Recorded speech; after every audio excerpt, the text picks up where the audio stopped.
Okay, welcome to the Zoom talk. I hope all of you are well.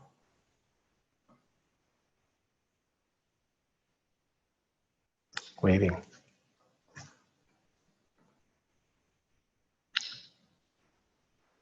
So tonight's topic is principles for managing stress.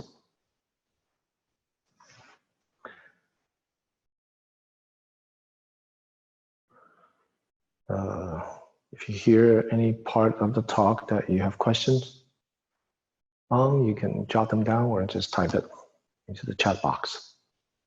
We'll try to get to them.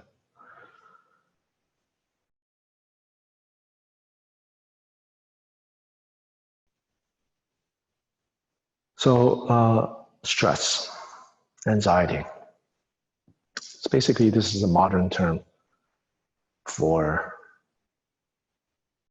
in Buddhism, we call it vexations, emotional afflictions. The technical term is klesha. These two are not exactly the same. Now, usually when people interpret stress in the medical science field, social science field, they interpret it as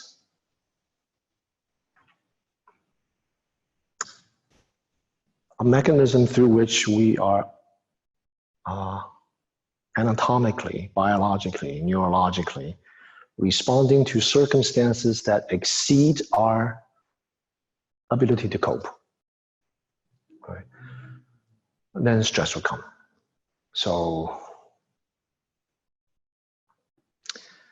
you see a snake and you're stressed, right?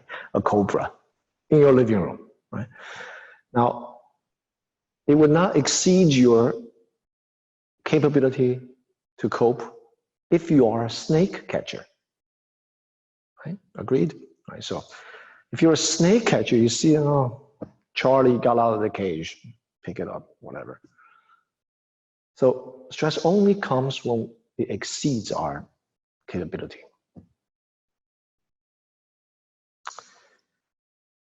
So this is the general consensus of stress, and it's a little different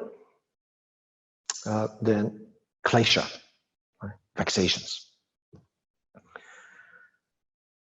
Because vexations includes a whole range of emotions. You can experience great elation, but it's tainted with attachment. Then that's considered vexations. Right? Whereas in social sciences or just in our daily life, when we are greatly happy, very excited, and attached, we don't think of that as stress. You know, we maybe label that as happiness. So it's different in that sense.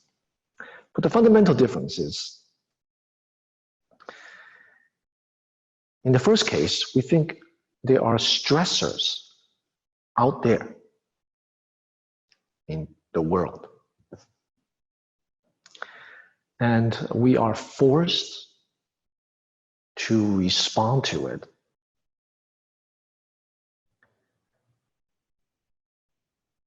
in a way that's beyond our capability. So automatically, this sets up a dualistic problem, if you will. This is really how we actually live our lives. There are stressors outside, and it's stressing me out.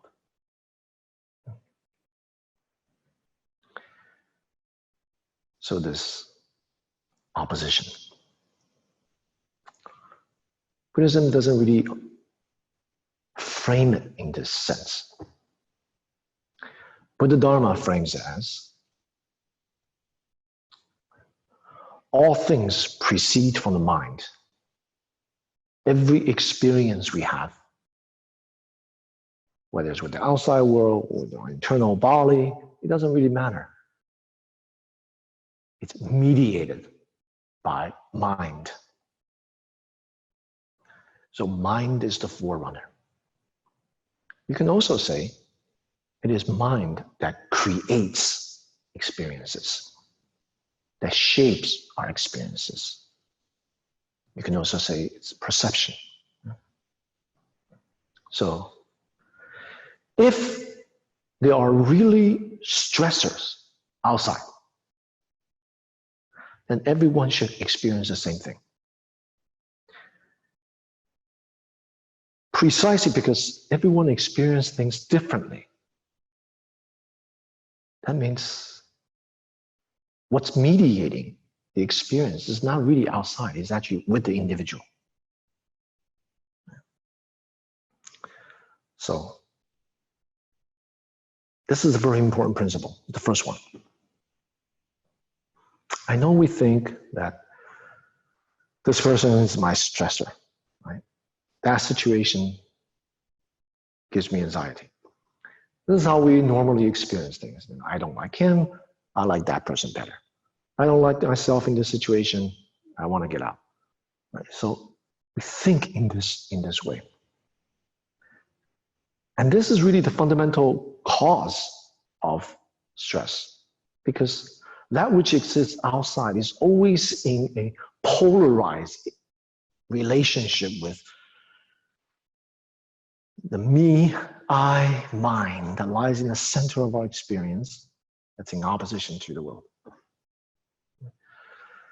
So we have to learn. We have to learn to expose. This is not something automatically we would know, right? We have to listen to the Buddha Dharma. We have to reflect on it. We have to implement it. So we have to learn it.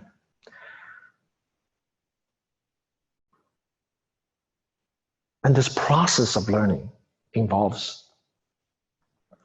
exposing the tendency that we have in this polarized way of experiencing subject, object, things out there. That's causing me stress. Slowly shift it to taking up the responsibility for ourselves. We're the one experiencing this in this way. What is it that's mediating this experience? That in Buddha Dharma, we call it mental factors. Mental factors. I typically just call it undercurrent tones of our internal state. There are different shades, different tones. That's actually mediating the way you're perceiving others, the way you are experiencing the world.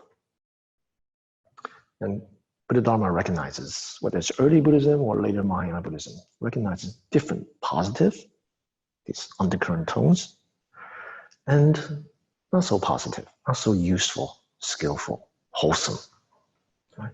That kind of ruins everything. Even if things are happening great outside or in your life, as long as these fetters, right, are present, it's just contaminating anything you touch, everything you see, everything you hear, everything you smell, everything you experience. So first step is just to expose this. What is actually happening? So you find yourself, for example, this person is stressing me out. So we have to learn, okay, how do I actually feel in this moment? What is the undercurrent tone of this moment? This doesn't feel too good. This is a heaviness. And anger is already bubbling up, or jealousy, or craving, or whatever. It's always embodied in a certain way. So withdraw our tendency to blame the outside world, withdraw, and take care of what's experiencing this moment. the undercurrent tone, and then learn to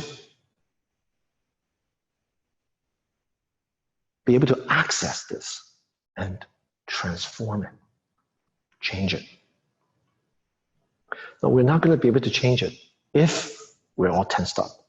The easiest way to access this undercurrent tone is to diffuse the mechanism of stress. Because in that moment when other people are pissing you off, causing problem, or you just find yourself in a challenging situation, stress is already flushed down through your body, stress hormones, cortisol. The level in your body is already high. So in order to access, to transform, to really change this experience, you have to diffuse that mechanism. How? Relax. Because the first indicator of stress, or vexations, if you will, is a physiological or corporeal experience of this. Now, most people are not even in tune with that. They're just thinking, you're my problem. That is my stressor. Right? They're totally oblivious to how their body actually feels. Most of the time, they're living up here in the head. So they divorce themselves from how they actually feel. But as practitioners, we have to learn this. Expose, undercurrent tone, relax, so you can access it. Once you're able to relax, there are three main areas to relax whenever you're stressed. The eyes region, most easily accessible by relaxing the space between the eyebrows. Tense up, relax. Tense up, relax the eyebrow. And we did this when we were priming the body for meditation. Second, shoulders. And third, the abdomen. So, if you're not able to relax these three areas, you will be top heavy. Ruminations, ideas, notions will be up here. You won't be able to feel your body in your present. So, first principle, recognize that something is within me that's causing me to feel stress. It's not outside. Second, expose, relax. Then, once your body is relaxed, the shield and armor of this mechanism of stress will be diffused more. Then you can see what's happening. What's happening is some habit tendency. So in Buddhism, we recognize klesha, vasana. Klesha, vexation, and the second part is habit tendencies, habit, fumigation of the stench, the scent of patterns of thinking, vasana. That has shaped the way we are. So it becomes second nature, becomes part of our trait, personality trait. So you expose.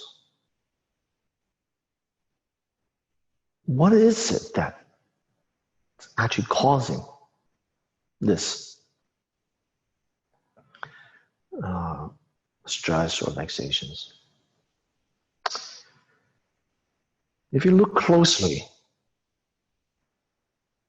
maybe one of two things that manifest in manyfold ways. Right? 5 root vexations, 20 subsidiary vexations. Or that's just the core one. There are numerous. On the one hand, it's really this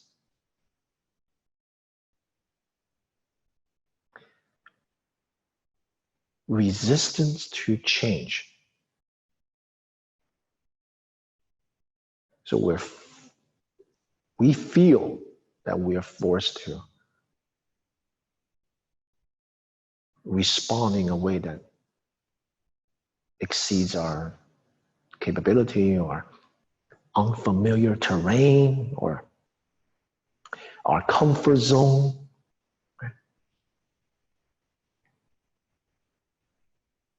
And what is behind that is just change. Change. We want things to stay where it is. Right? This person coming to my life. Why? He's a jerk. I don't want to see him. I don't want to see her. Yet they show up. Right? So we have to deal with this change. Second possibility is an angst about some kind of stasis, some kind of permanence. It's just the opposite of the first one. We want change. So we're stuck in this rut, and I feel anxious, not allowed to do things.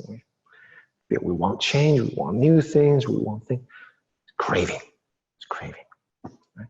So first one is kind of resistance to change. Second one is kind of craving to change. Like we want to change it up a bit. Right? So resistance, some kind of aversion, and then this craving, seeking.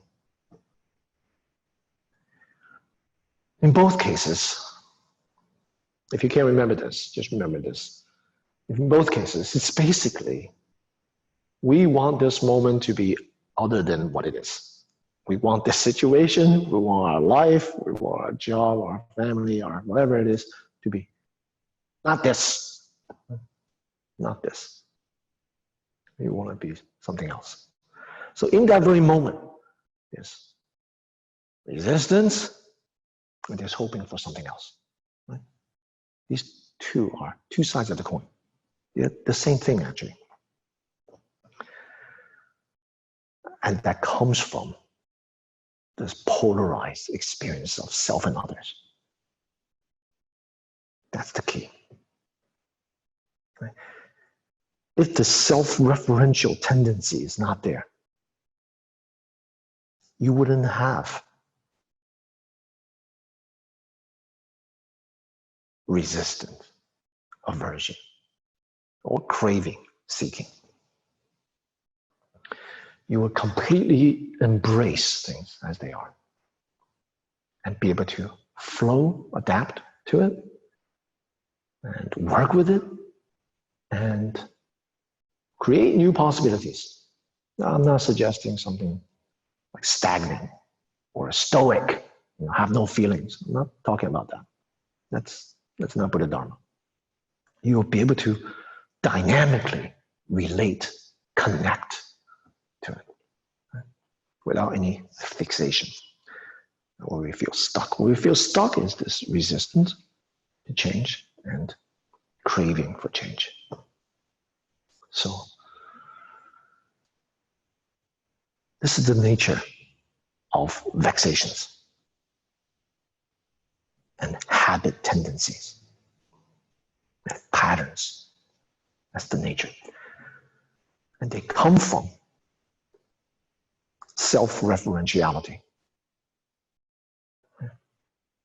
which tend to polarize our experiences into a culprit outside, the perpetrator, and me, the poor victim. So I have to react to it, I have to deal with it. But this way of resolving is it's problematic. So the reality is the culprit is actually these vexations and negative mental factors, habit tendencies, and so on. So now I like to, so understanding this is very important. This is the distinguishing factor between, modern psychology, social sciences, medical field, or actually Buddha Dharma. So now we talk about toolkits. So tonight's talk, I just want to present all of you some basic principles and some toolkits. The first toolkit is when you experiencing stress, you have to recognize there's something present here. There's something present here that's mediating my perception, my experience. What is that? We don't know. Relax. First toolkit, relax. Diffuse the mechanism, the defense mechanism. Relax. Open your heart. Expose what's present. Open to it. And then you'll see what's there. Now, relaxing, progressive relaxation, 3 points. 1, 2, 3. Relaxing. And then you'll be able to ground yourself. All the bodily weight will be able to root it to your feet. If you're sitting, the base of the posture, your cushion. So first two can relax, progressive relaxation. The more you engage with it, practice it, the quicker you'll be able to do it, the more effective it will have. So relax. Second, once you relax, not just relax. Just continue to be relaxed. Keep on relaxing. You really, because there is a problem and you have to deal with it. So you relax, you expose what's actually happening, and you discover patterns within you that tend to always feel this way. Whenever you see one person, whenever you find yourself in similar situations, you have this tendency. Then you recognize habits, habit tendency, and the vexations. Relax, expose, you accept. Then you can work with it. How to work with it?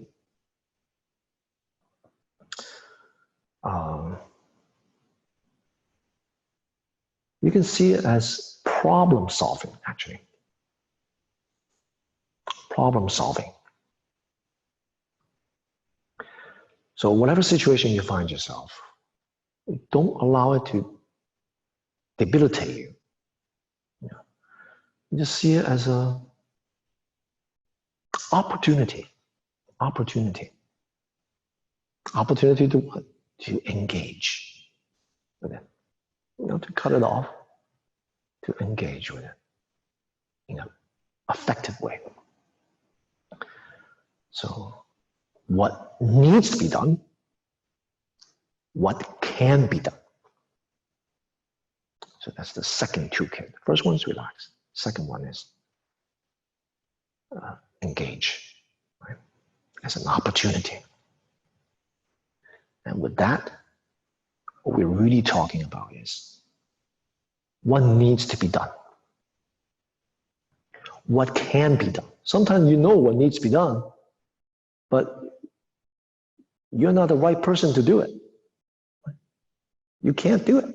It's not you who should be doing that. And then nothing for you to do. Right? Timing maybe is wrong. Maybe come back later. So what needs to be done? What can be done? Okay. Third, toolkit.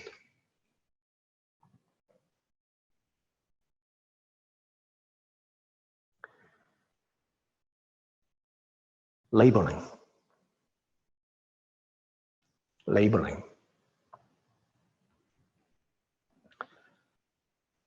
This deals with other types of things that you know what should be done, what needs to be done, and you know what can be done. And next is whether you're able to do it. Right? Maybe you're not able to do it. You're not able to solve it, at least at this time. So in this scenario, you label it. You label it. Like, oh, I have to do X, Y, and Z. I have to do X, Y, and Z. Sometimes it's recurring emotion, recurring vexation. So you can't do anything. You know what needs to be done.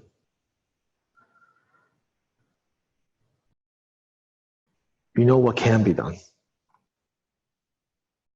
but you can't do it. So you label it, shelf it. Your to-do list, mental to-do list. You recognize it. The causes and conditions are now ripe. You can't solve this problem now. So you shelf it.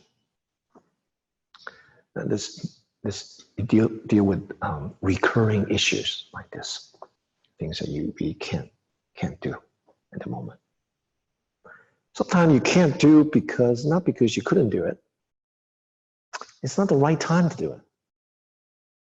For example, you're sitting in meditation. Keep on thinking about this unresolved issue. It's causing you anxiety. What could that be? Maybe it's a school project. Maybe it's something to do with work or something to do with your relationship with people, family, friends. It's not the right time to do it. Meditation is not the time to think about those things. So you just shelf it. Right?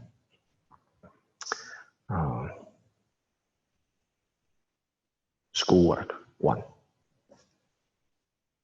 Maybe 2, 3 things even. Family, 1. Wandering thoughts, meditation. Schoolwork, 2. Family, 3. Right? Relationship, 1. So you kind of, you lay it out. Shelf it. Not the right time to do it. All right. In this way, you're not sucked into the vortex of vexations. Right? Because the tendency of vexations is physiologically, it's up here. Maybe it's their chest. Right? Some people feel it in the stomach. But basically, the way they try to solve it, it's up here. Right? How? Ruminations.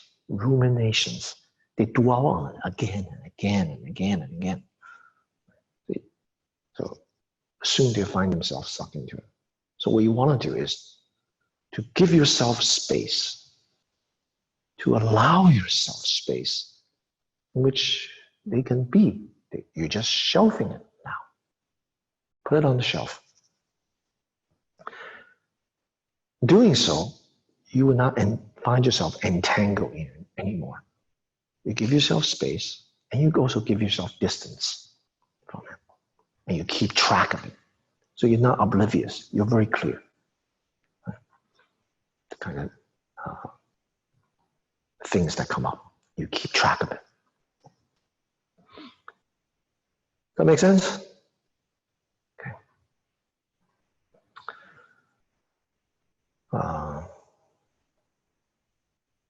Fourth, the toolkit is you do something physical. Do something physical.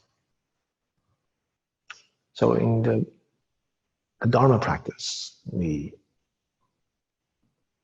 physical things could be cleaning, manual labor, prostration practice, which is very effective. So that's what I teach my students. So you do 100 prostrations a day, physically, which has many benefits. I remember when we first entered into the monastery. Basically, everyone's assigned with about 500 prostrations every day. Just doesn't matter. 500 prostrations. So it has many benefits, physiological benefits, and emotional benefit, and the mere fact of engaging with the body in a certain way concretizes the practice, brings it down from the clouds. You're actually doing something about it. Engaging in a body. What I mean by doing something about it is you're actually engaging the body in a particular way to change the causes and conditions of the body. Once the psychosomatic condition changes, you'll discover that the external environment also changes. Why? Because you're changing what I was talking about, the undercurrent tone. Right? You're changing that. Why? How do you do it? You change the body. And then your perception of the world will start to change. You'll be open to new ways of looking at it, not the old way of locking into this fixed way of looking at other people or things. So prostration is very helpful. Also, walking meditation.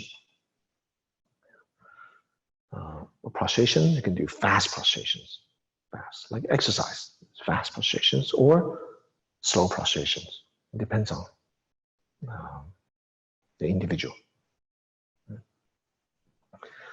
So this is the fourth. Okay.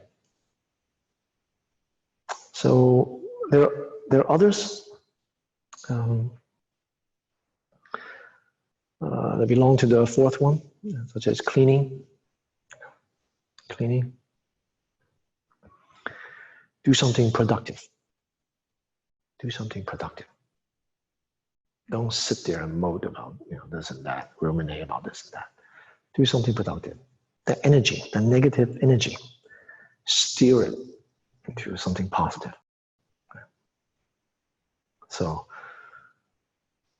clean the house.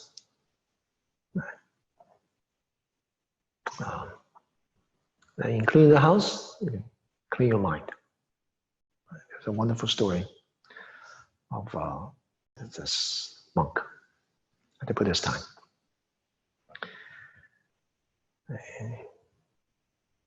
A lot of obstructions in his life. And also mental obstructions. The Buddha just told him to clean, sweep the vihara. The vihara is basically this like forest dwellings of the monastic community. They really didn't have buildings. So it's basically dirt ground. Right? So the Buddha is asking him to sweep dirt from inside the vihara to outside. I mean, it's kind of pointless because you're just moving dirt around. Right? It's inside and outside. It's not like you're going to actually get rid of dirt. You sweep dirt, it's still dirt there. But the Buddha just tell him, just sweep. Sweep the vihara. Sweep. Because he has a lot of obstructions. He just, low IQ, this monk. So the Buddha just told him to sweep, so he just sweep. He can't remember any Buddhist teaching. Right? So he just swept. In engaging the body this way, he was very diligent. He just kept on sweeping all day long, just swept. And that somehow changed him. That changed the causes and conditions of his psyche, his mind. Made him receptive, open. The block is gone. You can interpret it in whatever way. Through exercise, kind of energy, block kind of or cleared up, or just some other way. He realized that, I'm just sweeping dirt from one side to another. Inside the hut, outside the hut, they're all dirt. Vexations are like that. I'm just kind of moving vexations from one place to another. Did They're not my true nature. They're not who I am. Doesn't matter if they're here or not. The dirt already open, spacious. And then he was enlightened. Suddenly he realized this. Suddenly he awakened. He dropped everything. And he realized, I'm already free. Just like you, already free. Busy yourself moving dirt from one place to another. If you're free, if you're at ease, then the so-called culprits, perpetrators outside, actually doesn't stir up dirt. It doesn't stir up dirt within you. You're already at peace. You're quenched. And you can see things clearly. You just respond to the way what needs to be done, what can be done. Like I said before, the reason we can't see what can be done is because the self is there. Self is absent. You just do what needs to be done, what can be done. And if you can't do it, it's not up to you to do it. It's all good. You can't do it. So, whether there's a problem or there's no problem, it's all good. Don't pacify your mind. What needs to be done, what can be done. Okay, so I've given you 4 toolkits. And the basic principle. Principle is, you remember? Is the culprit outside? The perpetrator outside? Yes, there are people doing things that are harmful. No doubt about it. But the way that you respond to them is completely yours. Because other people respond to things differently. So you're the one experiencing vexations. If you don't have vexations, not a problem. It's all good. If you're experiencing vexations, yes, it may be caused by someone, some circumstances, but you have to deal with your vexations.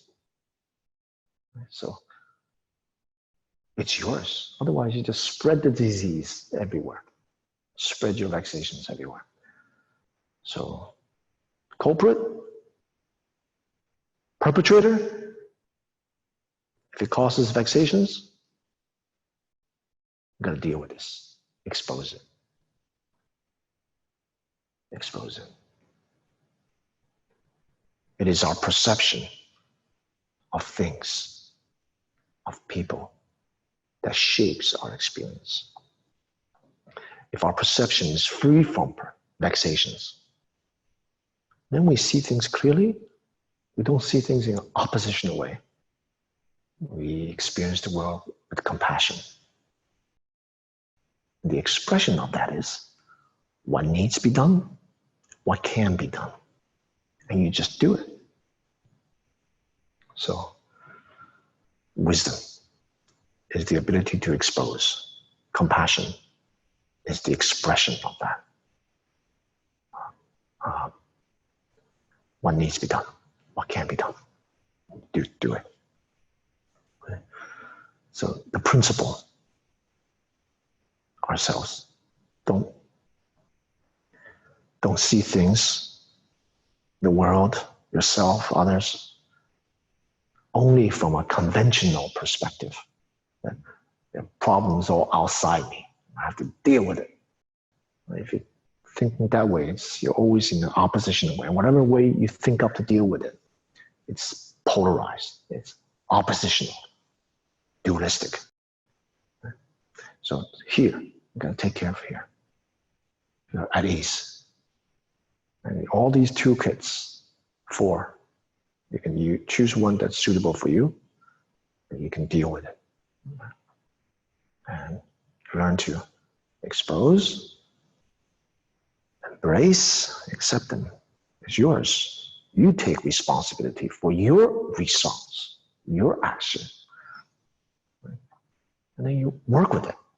You work with it. Then you can be free from these obstacles. So, If you want to know the technical things that I mentioned earlier, the mental factors, right? You go to the Tallahassee Johnson, the website, under teachings, publications. I have a simple article on the Yogacara, consciousness only tradition within Buddhism, and their outline of different mental factors. There are 52, and how to incorporate them into practice. So you can read about that. Otherwise, just hearing this talk is sufficient. Okay.